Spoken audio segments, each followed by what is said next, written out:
চিরদিনই তুমি যে আমার ধারাবাহিকের অপু, অর্থাৎ দিতিপ্রিয়া রায়ের অভিনয় বরাবরই পছন্দ দর্শকদের। সব সময় হাসি মাখা মুখেই দেখা যায় তাকে। বাস্তবের দিতিপ্রিয়াকেও বেশ পছন্দ করেন অনেকে। তবে এই মেকআপের আড়ালে তাদের জীবনের লড়াইটা এতটাও সোজা নয়। সাধারণ মানুষ থেকে তারকা হয়ে ওঠার জন্য করতে হয় অনেক স্ট্রাগল।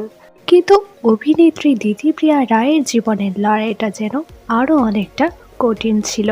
একসময়ে জি বাংলার জনপ্রিয় ধারাবাহিক করুণাময়ী রানী রাসমণিতে মুখ্য চরিত্রে দেখা গিয়েছিল তাকে। ছোটবেলা থেকে শুরু করে একেবারেই বৃদ্ধ বয়স, সমস্ত বয়সের ভূমিকায় তার অভিনয় মুগ্ধ করেছিল সকলকেই।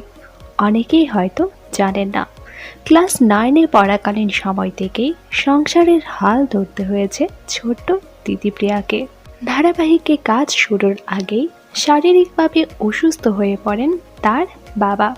সেই মুহূর্তে সংসারের সমস্ত দায়িত্ব নিজের কাঁধে তুলে নিতে হয়েছে তাকে। কাজের পাশাপাশি সেই সময় বাবার অসুস্থতা নিয়ে বেশ মানসিক চাপেও থাকতেন তিনি। শুধুমাত্র পরিবারের দায়িত্ব নয়, সাথে চালিয়ে গিয়েছেন পড়াশোনাও। তার বাস্তব জীবনের লড়াই হার মানায় পর্দার লড়াইকেও।